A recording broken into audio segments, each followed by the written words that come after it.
नमस्कार दोस्तों।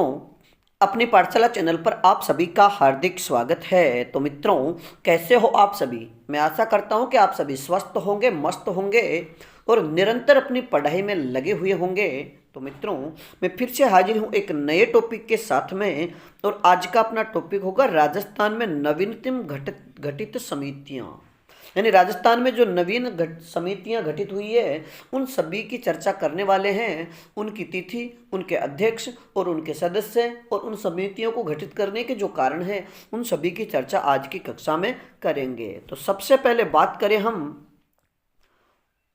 ओरण भूमि के संरक्षण के लिए गठित समिति कि जो ओरण भूमि है उसके संरक्षण के लिए जो समिति गठित की गई वह कब की गई और उसके अध्यक्ष कौन थे, सदस्य कौन थे। तो मित्रों, राज्य सरकार ने देवी देवताओं के नाम पर संरक्षित वन क्षेत्रों, जिसे ओरण भूमि कहते हैं, को सुरक्षित रखने के लिए एक उच्च स्तरीय समिति का गठन किया गया। तो देखो, पहला प्रश्न तो आपसे यह पूछा जा सकता है कि देवी देवताओं के नाम पर संरक्षित वन क्षेत्रों को कहा जाता है। तो सही उत्तर होगा ओरण भूमि। और मित्रों, ये जो समिति गठित हुई तो गठन की मंजूरी कब दी गई? तो इसका सही उत्तर होगा अप्रैल 2025 में। अब आगे हम बात करें कि जो ओरण भूमि के लिए समिति गठित की गई उसके समिति के अध्यक्ष कौन थे। तो इसका सही उत्तर होगा पूर्व न्यायाधीश जितेंद्र राय गोयल। आगे हम बात करें कि इस समिति के सदस्य कौन थे। तो मित्रों, इस समिति के 2 सदस्य बनाए गए, जिनमें केंद्रीय उप महानिरीक्षक वन सेटलमेंट कमिश्नर जयपुर, ये इसके अध्यक्ष वो सदस्य रहे, और भारतीय वन सेवा के पूर्व अधिकारी MR बलोच इसके सदस्य थे। तो 2 सदस्य और एक अध्यक्ष रहे। तो ये 3 सदस्यीय एक समिति थी जिसका गठन अप्रैल 2025 में हुआ। आगे हम बात करें तो राज्य स्तरीय नागरिक सुरक्षा सलाहकार समिति कि राज्य स्तरीय नागरिक सुरक्षा सलाहकार समिति का गठन और इसके अध्यक्ष और उद्देश्य क्या थे। तो मित्रों, हम बात करें इसके अध्यक्ष की कि इस समिति के अध्यक्ष कौन थे। तो मित्रों, मुख्य सचिव सुधांशु पंत इसके अध्यक्ष रहे। और आप हमें कमेंट्स में बताइएगा कि वर्तमान में मुख्य सचिव कौन है। आगे हम बात करें इसका उद्देश्य। और मित्रों, यानी यह जो समिति है राज्य स्तरीय नागरिक सुरक्षा सलाहकार समिति, ये क्यों गठित की गई? तो नागरिक सुरक्षा से जुड़े मुद्दों पर सुझाव और मार्गदर्शन करना। आगे हम बात करें तो इसके तहत राजस्व गांव, उप तहसील व तहसीलों का पुनर्गठन होगा। यानी इसका देखो, एक तो नागरिकों से जुड़े जितने भी मुद्दे हैं उनको सुलझाना, उनका मार्गदर्शन करना। दूसरा, जो राजस्व गांव है या फिर जो उप तहसीलें या तहसीलें हैं, उनका इसके तहत पुनर्गठन किया जाएगा। ये समिति राजस्व विभाग के अधीन कार्य करेगी। तो अगर आपसे ये प्रश्न पूछ लिया जाए कि नागरिक सुरक्षा सलाहकार समिति किस विभाग के अधीन कार्य करेगी, तो ये राजस्व विभाग के अधीन रहकर के कार्य करेगी। और इस समिति का कार्यकाल, अगर समिति के कार्यकाल की बात करें तो 6 माह का इसका कार्यकाल होगा। अध्यक्ष की अगर बात की जाए तो पूर्व IAS ललित के पंवार इसके अध्यक्ष थे। और मित्रों, अगर सदस्य की बात करें तो इसका सही उत्तर होगा राज नारायण शर्मा इसके सदस्य थे। अगली समिति की अगर बात की जाए तो विकसित राजस्थान 2047 राज्य स्तरीय स्टीयरिंग समिति। अब मित्रों, हम बात करें इसके अध्यक्ष की तो इसके अध्यक्ष मुख्य सचिव सुधांशु पंत रहे। और मित्रों, ये समिति किस लिए गठित की गई? तो विकसित राजस्थान 2047 के लिए विजन डॉक्यूमेंट तैयार करने, उसकी प्रगति एवं निगरानी के लिए राज्य स्तरीय समिति का गठन किया गया। विकसित राजस्थान 2024 का रोड मैप तैयार करते हुए राज्य के प्रमुख 45 विभागों को 14 सेक्टर्स में बांटा गया है। आगे हम बात करें तो जनगणना 2027 के लिए राज्य स्तरीय समन्वय समिति कि जनगणना 2027 के लिए राज्य स्तरीय समन्वय समिति का गठन कब किया गया, इसके अध्यक्ष कौन थे? तो मित्रों, इसके गठन की अगर बात करें तो अगस्त 2025 में राजस्थान सरकार द्वारा इसका गठन किया गया। अध्यक्ष की अगर बात करें तो इसके अध्यक्ष मुख्य सचिव राजस्थान सरकार के जो मुख्य सचिव हैं वो इसके यानी सुधांशु पंत इसके अध्यक्ष रहे। अगर सदस्य की बात करें या मुख्य सदस्य सचिव की बात की जाए तो निदेशक जनगणना कार्य इसके जो सचिव रहे। आगे हम अगर प्रशासनिक विभाग की बात करें कि इसका प्रशासनिक विभाग क्या था, तो इसका प्रशासनिक विभाग सांख्यिकी विभाग इसका प्रशासनिक विभाग रहा।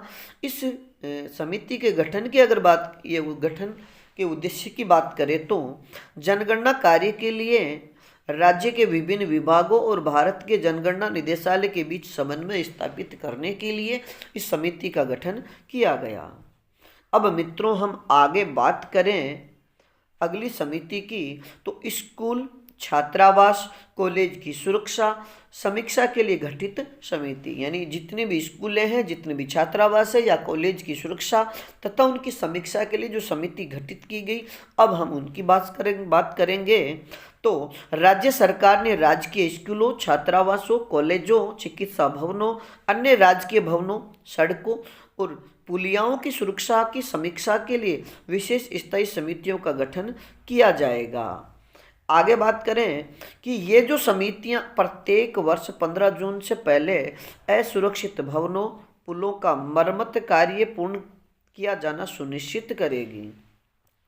यानी ये जो समिति गठित की गई है यह प्रत्येक वर्ष का जो 15 जून होगा उससे पहले ये असुरक्षित जितने भी भवन हैं यानी जो वर्षा ऋतु शुरू होने से पहले उन भवनों की जो असुरक्षित है बारिश के कारण जिनकी दीवारें या छतें गिर जाती है उनकी सुरक्षा पुलों का मरम्मत से संबंधित कार्य सुनिश्चित करेगी। अगर अध्यक्ष की बात करें तो अतिरिक्त मुख्य सचिव सार्वजनिक निर्माण विभाग इसके अध्यक्ष रहे। और जिला स्तर पर गठित अगर स्थायी समिति का अध्यक्ष की बात करें कि जिला स्तर पर गठित स्थायी समिति का अध्यक्ष जिला कलेक्टर होगा, ये बात भी आप याद रखिएगा। आगे हम बात करें अगली समिति की, तो सहकारिता हेतु राज्य स्तरीय समिति। सहकारिता हेतु राज्य स्तरीय जो समिति गठित की गई उसका उद्देश्य क्या था, तो अंतर्राष्ट्रीय सहकारिता वर्ष 2025 की गतिविधियों का क्रियान्वयन करना। अगर इसके अध्यक्ष की बात की जाए कि सहकारिता हेतु राज्य स्तरीय जो समिति गठित की गई इसके अध्यक्ष कौन थे, तो मुख्यमंत्री इसके अध्यक्ष होंगे। और मित्रों समिति का सदस्य संयोजक मुख्य सचिव होंगे, यानी अगर समिति के जो सदस्य संयोजक होंगे वो मुख्य सचिव। और समिति के अगर सदस्यों की बात की जाए कि इसमें कौन कौन से सदस्य होंगे, तो पहले जैसे मंत्री कृषि एवं उद्यानिकी मंत्री, ग्रामीण विकास व पंचायती राज मंत्री, आगे सार्वजनिक वितरण एवं उपभोक्ता मामले मंत्री इसमें शामिल होंगे। फिर आगे हम बात करें पशुपालन एवं डेयरी मंत्री, सहकारिता मंत्री, नगरीय विकास और स्वायत्त शासन मंत्री इसके सदस्य होंगे।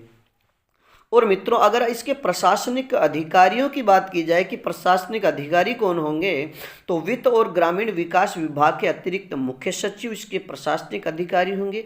विभिन्न विभागों के जो शासन सचिव होंगे वो भी इसके प्रशासनिक अधिकारी होंगे।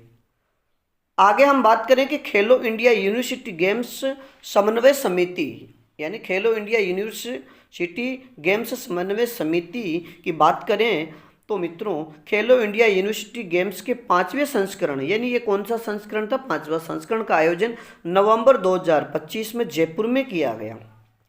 तो पहले तो आप ये याद रखिएगा खेलो इंडिया यूनिवर्सिटी गेम्स नवंबर 2025 में कहाँ आयोजित किया गया, जयपुर में। और आगे हम बात करें तो इसके लिए आयोजन एवं समन्वय समिति और एक कार्यकारी समिति गठन करने के निर्देश दिए गए। 19 सदस्यीय आयोजन समिति के लिए राजस्थान के मुख्यमंत्री भजनलाल शर्मा अध्यक्ष के रूप में चुना गया। अगर आपसे प्रश्न पूछ लिया जाए कि समिति के अध्यक्ष किसे चुना गया, तो मुख्यमंत्री श्री भजनलाल शर्मा को, जबकि केंद्रीय मंत्री इसके सह अध्यक्ष होंगे। अगर अगली समिति की हम बात करें गुर्जर आरक्षण पर समिति, कि गुर्जर आरक्षण के लिए जो समिति गठित की गई उसकी चर्चा करें तो 3 मंत्रियों की कैबिनेट सब कमेटी का गठन किया गया है।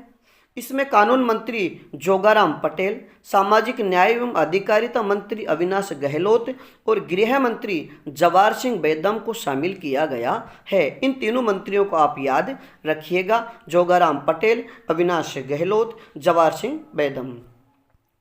और अगली हम समिति की बात करें तो आरसीए की नई चयन समितियों के अध्यक्ष हैं कि आरसीए की नई चयन समिति के जो अध्यक्ष हैं उनकी जो समितियों के अध्यक्ष की बात करें तो मित्रों अगर सीनियर चयन समिति की बात करें इसके अध्यक्ष कौन थे? विलास जोशी।